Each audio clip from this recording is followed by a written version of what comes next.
10 ఏళ్లు అధికారంలో ఉన్నప్పుడు బీసీలు గుర్తు రాలేదా అని తలసానిని బన్సీలాల్పేట్ కాంగ్రెస్ నాయకులు ప్రశ్నించారు. స్థానిక సంస్థల్లో బీసీలకు 42% రిజర్వేషన్లు ఇచ్చే విషయంలో చిత్తశుద్ది ఉందని, తమ ప్రయత్నాన్ని తలసాని శ్రీనివాస్ యాదవ్ శంకించాల్సిన అవసరం లేదని బన్సీలాల్పేట కాంగ్రెస్ పార్టీ నాయకులు అన్నారు. శుక్రవారం వారు మీడియాతో మాట్లాడుతూ 10 ఏళ్లు బీసీలు పొట్టకొట్టింది మీరు కాదా అని ప్రశ్నించారు.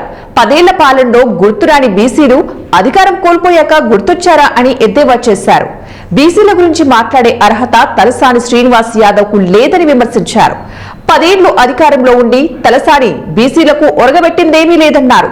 స్థానిక సంస్థల్లో బీసీలకు 42% రిజర్వేషన్లకు సంబంధించిన ప్రక్రియను పూర్తి చేసి కేంద్రానికి పంపామని, దీనిపై కేంద్రం నిర్ణయం తీసుకోలేదని, 10 ఏళ్లు అధికారంలో ఉండి ఇప్పుడు ప్రతిపక్షంలో ఉన్న బీఆర్ఎస్ సహకరించలేదని తెలిపారు.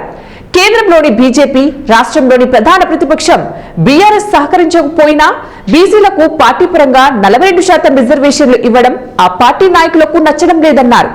ఈ విషయంలో కేంద్రంపై ఒత్తిడి చేయకపోగా బీఆర్ఎస్ నాయకులు సన్నాయి నొక్కులు నొక్కుతున్నారని విమర్శించారు.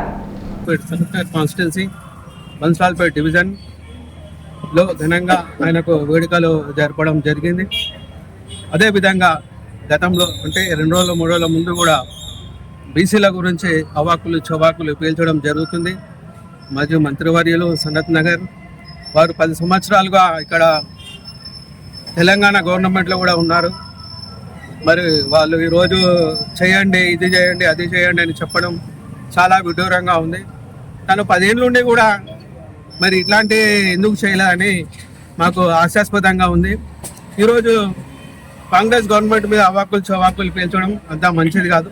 చాలామంది బీఆర్ఎస్ క్యాండిడేట్లు ఢిల్లీ నుంచి ఒక స్థాయి వరకు చాలా విడ్డూరంగా మాట్లాడుతున్నారు. ఇట్లాంటి మాటలు మానుకోవాలి.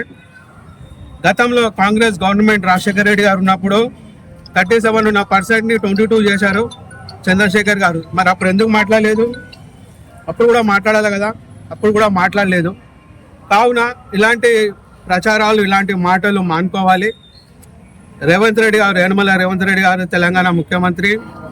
తాను చాలా చాకచక్యంగా, చాలా చక్కగా అన్ని వర్గాలకు సంబంధించి మంచి పనులు చేయడం, 42% కూడా తాను చాలా చొరవ తీసుకొని ముందుకు రావడం జరిగింది. ఇప్పుడు రాబోయే స్థానిక ఎన్నికల్లో కూడా అందరికీ న్యాయం జరిగే విధంగా 50% దాటి సీట్లు ఇవ్వడం జరుగుతుంది. మీరందరూ కూడా ముందుకు రావాలని కూడా పిలుపునివ్వడం కూడా జరిగింది. దానికి మేము అందరం కూడా యూత్ కాంగ్రెస్ కానీ, సీనియర్ కాంగ్రెస్ కానీ అందరూ కూడా పేరు పేరున ఆయనకు ధన్యవాదాలు తెలియజేస్తున్నాం. ఇలాంటి ముఖ్యమంత్రి రావాలి, అందరి బతుకులు బాగుండాలని కార్యకర్తలు అందరూ కూడా చాలా రోజుల నుంచి వేచి ఉన్నారు.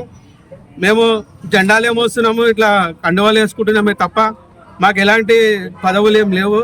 ఇప్పుడు దాని గురించి ఏదో ఎన్నోసారి చెప్పడం జరుగుతుంది.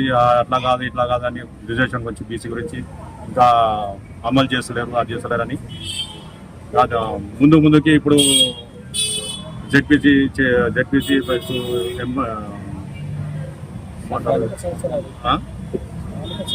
స్థానిక ఇప్పుడు ఏమొస్తుంది, అది సర్పంచ్లు ఎలక్షన్స్ వస్తున్నాయి కాబట్టి దానికి 60%